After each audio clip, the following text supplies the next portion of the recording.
oitavo ano, bom dia, como vocês estão? Tudo bem? Beleza? Que bom, fico muito contente que vocês estejam bem. Estamos aqui para mais uma aula do dia de hoje.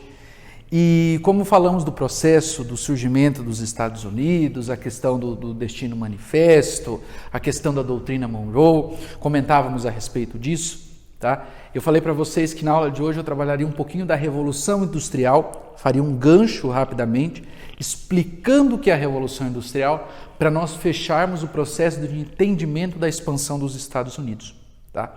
E ao mesmo tempo, o processo da Revolução Industrial já vai fazer nós entendermos de uma maneira geral, tá, o que foi esse processo no mundo todo. Qual foi a influência da Revolução Industrial no mundo todo. Por isso nós vamos trabalhar a partir de agora esse fenômeno chamado de Revolução Industrial. Por isso eu quero que você pegue o seu caderno e vamos para mais uma aula de hoje a respeito da geografia nossa de cada dia nos dai hoje, perdoai as nossas ofensas. Vamos lá. Primeiramente, quando eu estou falando de revolução industrial, o que significa a palavra revolução? Lembra que eu sempre comento com vocês que a primeira coisa que eu preciso saber é o significado da palavra, né? Então vamos lá, eu preciso saber primeiramente o significado da palavra revolução, tá? O sufixo são ou ação significa movimento, tá? Então a palavra revolução é uma revolta, tá? A palavra revolução significa o quê? Uma revolta, um movimento de uma revolta, tá? Mas é uma revolta, o quê? É uma revolta de eu bater, pá, pá, tô revoltado de nervoso? Não, é uma transformação, uma modificação. Eu estou revoluindo, eu estou mudando, tá? Então, a palavra revolução significa que agora a indústria vai ter cara nova. Revolução significa ter cara nova, um novo jeito das coisas acontecerem. Isso significa a palavra revolução. Então, a primeira coisa quando eu estou falando de revolução industrial, significa que o meu processo de indústria passará por uma transformação. E que transformação é essa que a minha indústria vai passar a partir de agora?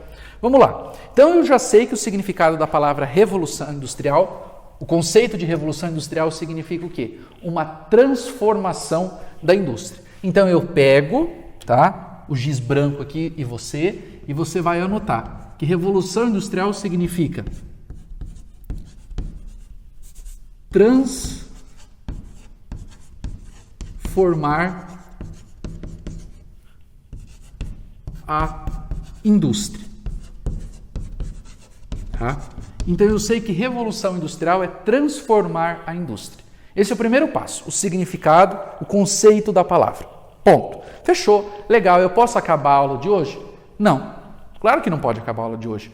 Por que, Malu, que nós não podemos acabar a aula de hoje? Nós não podemos acabar a aula de hoje porque agora, depois que eu sei o significado da revolução industrial, eu preciso saber em que lugar aconteceu a abençoada da revolução industrial. Aí é um segundo ponto para a gente saber. Vamos lá. Aconteceu em um país, em um reino chamado Inglaterra. Tá? Então a Revolução Industrial, a primeira Revolução Industrial, ela vai acontecer na Inglaterra entre os anos de 1750 e os anos de 1780. Então essa é a primeira grande surgimento da Revolução Industrial, ela vai acontecer na Inglaterra. Ou seja, a Inglaterra, a partir de agora, vai passar por um processo de transformação no quê? Na confecção de seus produtos. Antigamente, tudo que era produzido era o que nós chamamos, meus gafanhotos, de artesanato. O que é artesanato, professor? Vamos lá. A avó, a tia, a mulher, a senhora, sei lá quem, que faz tapete de crochê. Sabe aquele frufruzinho de crochê que fica por cima da mesa, que a mãe coloca lá, que fica aquele negócio que pendura, que cai de um lado da mesa, que cai do outro lado da mesa? Aquilo lá de crochê, tricô, aquelas toalhas, aquele negócio que a gente seca, que seca a louça, o pano de prato, né? Que tem lá na cozinha, que tem uns bordadinhos, uns frufruzinhos, uns negocinhos assim. Aquilo lá foi um produto que nós chamamos de confecção artesanal. Por quê? Uma única pessoa fez todo o processo de confecção do quê? Do tapete. O negócio que fica em cima da mesa, sei lá, aquele negócio de banheiro que é cheio de tapete, que você vai andando, você tropeça em um tapete, cai no outro, quando você vê você está em cima de um tapete, se quiser você pega aquele tapete e fica deslizando na sala, aquela coisa toda, né? Aquela coisa fantástica que nós todos, crianças, fazemos. Então o artesanato é isso. Mas naquela época, o artesanato que eu tinha era o seguinte, para vocês entenderem o processo que existia na época. Quando eu estou falando de artesanato, eu gosto de pegar um exemplo muito clássico para a gente começar aqui. Eu quero falar um pouquinho, dentro do artesanato, da confecção do machado. Sabe o que é o machado? Muito bem, o machado é aquele negócio que eu pego para cortar lenha. Plá! Tó! Isso é um machado, ele corta a lenha. Hoje a indústria faz o machado, mas naquela época era uma única pessoa que fazia todo o processo de confecção do machado. Naquela época, antes da Revolução Industrial, tá? O processo do artesanato, o artesão, ele tinha que confeccionar todo o produto. Que confeccionar todo o produto? O machado, o cabo dele é de madeira. Então ele fazia o quê? Ele ia até a floresta, derrubava a árvore, lascava toda a árvore que caía, a madeira, para fazer o quê? Para fazer o cabo. Ia trabalhando o cabo e depois ele comprava o ferro, fundia o ferro, transformava ele, moldava até fazer o cabo do machado. Então, todo esse processo, uma vez, era uma única pessoa que fazia. Essa pessoa demorava para fazer um machado em torno de 1 semana para fazer um machado. 1 semana para fazer um machado significa o quê? Que o produto se tornaria mais caro, né? Existe essa questão. Confeccionando, uma única pessoa fazendo todo o produto, ele se tornaria mais caro, produto artesanal. Com a chegada da Revolução Industrial, a partir de agora, esse senhor ele não trabalha mais confeccionando o machado completo. Esse senhor provavelmente ele vai perder o emprego. Por quê? Porque a indústria vai chegar e vai falar o seguinte, olha, a partir de agora eu vou ter uma indústria que transforma a madeira em cabo, eu vou ter outra indústria que transforma o ferro na parte do machado lá que corta, a parte onde está a lâmina dele, e depois uma terceira indústria compra essas duas partes e só monta. Ou uma única indústria faz todo o processo. E dentro dessa indústria eu tenho milhares de pessoas trabalhando, ganhando muito pouco. Então, para vocês entenderem o processo e o início da Revolução Industrial, ele começa a dar esse salto. Ou seja, agora o que eu levava 1 semana para produzir um machado, em 1 semana eu produzo 150 machados. Vocês acham que o valor do machado, quando era feito no artesanato e quando era feito na indústria, qual que era mais caro? Muito bem, o artesanato, porque o artesão tinha muito mais trabalho. Ele vendia a força de trabalho dele, ele vendia a mão de obra. Já na maquinofatura, eu tenho uma pessoa dentro da empresa para fazer cada serviço. Cada etapa, né? Ou as pessoas fazem tudo e depois vai surgir um processo de reorganização das indústrias que nós chamamos do modelo fordista de produção. Mas isso nós vamos ver um pouco mais para frente. Então, nós começamos a entender o processo da Revolução Industrial nesses pontos. Então, eu espero que vocês já tenham feito esse quadro aqui, porque nós temos alguns pontos que eu quero ir elencando com vocês, por isso eu estou com a minha colinha aqui, tá? Eu vou elencando alguns pontos para vocês para nós entendermos. Então, quando eu falei do artesanato, eu falei do senhor que estava produzindo, eu já falei que dentro do artesanato existe uma produção, olha lá, a produção, o produto, ó, deixa eu apagar aqui, tá? A produção é familiar, tá? Então agora todo mundo, da família toda ajuda na produção. Já na maquinofatura, tá? Na maquinofatura que já está dentro do processo da indústria, nós chamamos essa produção, uma produção fabril. Essa produção fabril, ela está dentro de uma fábrica, tá? Então já começa a ter, a produção era familiar e agora a produção se tornou fabril. Um segundo ponto é o que nós chamamos de que não existe a divisão do trabalho. Ou seja, ó, segundo ponto, sem divisão do trabalho. Então, ou seja, a uma pessoa faz todo o processo, ou os 5 membros da família fazem cada um o mesmo processo. Por exemplo, não existe uma mão de obra especializada ainda. Se a família naquela época pensasse e falasse o seguinte, trabalha pai e 2 filhos. Se os filhos falam assim, pai, nós trabalhamos, eu vou trabalhar só fazendo cabo, eu vou trabalhar só fazendo a lâmina, o senhor só monta as 2 peças e vende. Seria uma divisão. Só que não existe essa divisão, tá? Ou seja, cada um faz um machado. Demora muito mais tempo, né? E já na maquinofatura, eu tenho uma divisão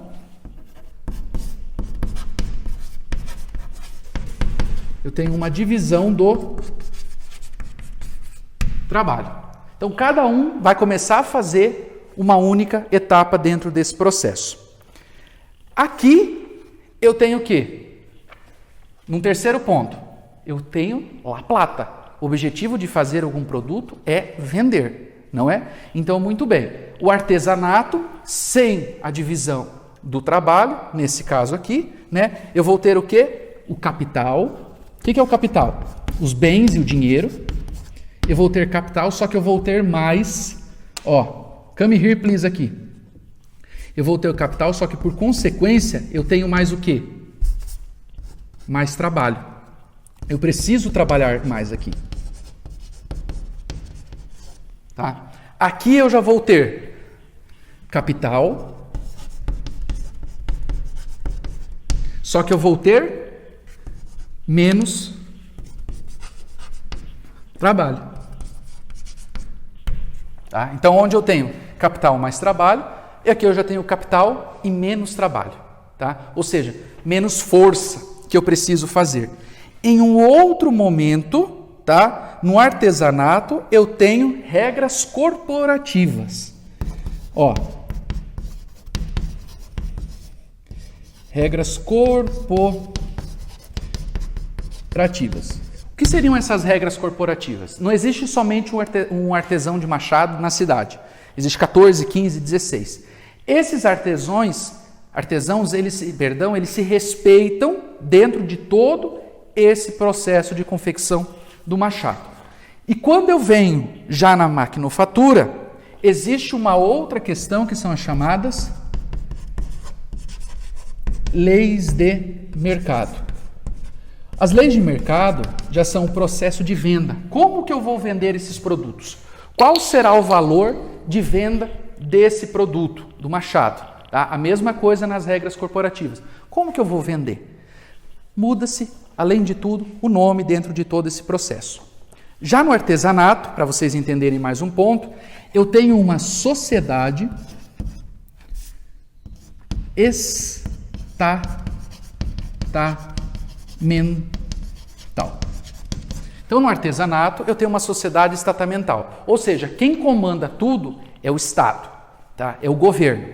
Já aqui na maquinofatura, sabe quem vai comandar para mim todo esse processo? É o quê? Tá? Eu já vou ter uma sociedade de classes. O que é uma sociedade de classes? Quando eu estou falando da sociedade de classes, agora surge o quê? Tá? O patrão e o empregado, que nós chamamos aqui, ó, de burguesia, que é o rico, e o proletariado.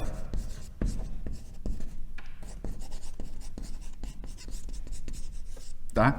Eu tenho a burguesia e o proletariado. O burguês é o cara que tem o dinheiro, é o dono do meio de produção, é o dono da maquinofatura, da indústria, e o proletariado é o cara que trabalha na indústria. Tá? Então eu vou começar a ter agora essa disposição, ou seja, a partir de agora, isso aqui acontece antes da Revolução Industrial, o sistema de artesanato, tá? Depois eu venho para a maquinofatura, que é o processo de revolução industrial. Depois dos anos de 1750, o mundo começa a estar definido desse jeito. Então, para vocês já irem entendendo. E, professor, o que é essa manufatura? A manufatura foi isso aqui, ó. É o processo, tá? Que processo que é esse? Que até então se tornou de um sistema até então doméstico, tá?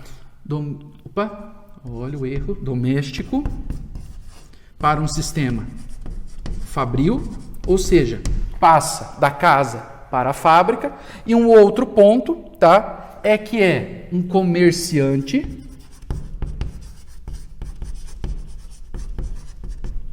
passa a ser manufatureiro,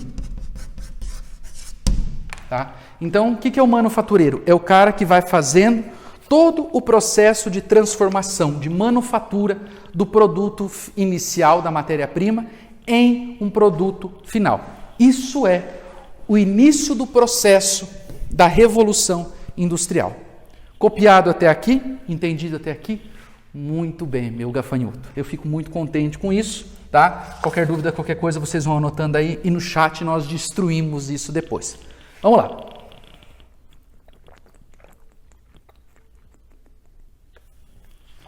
Anotou? Muito bem, tá? Tira um print. Vamos lá.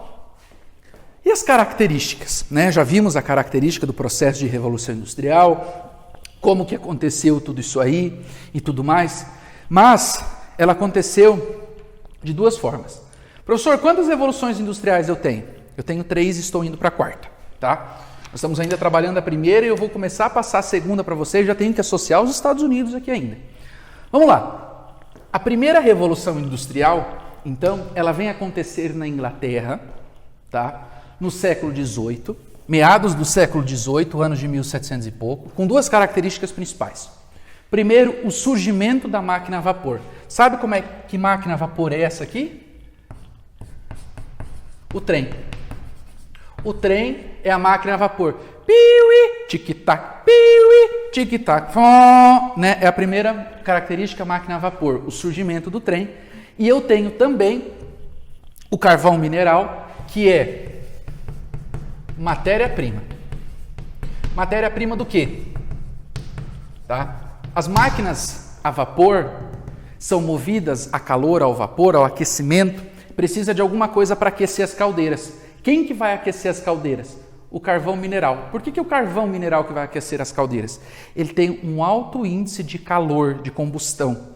Tá? Então ele é propício e muito bom para a queima, ou seja, gerando muito calor. E a partir disso, uma outra característica que vai acontecer na Inglaterra, a partir disso, são o que nós chamamos de cidades.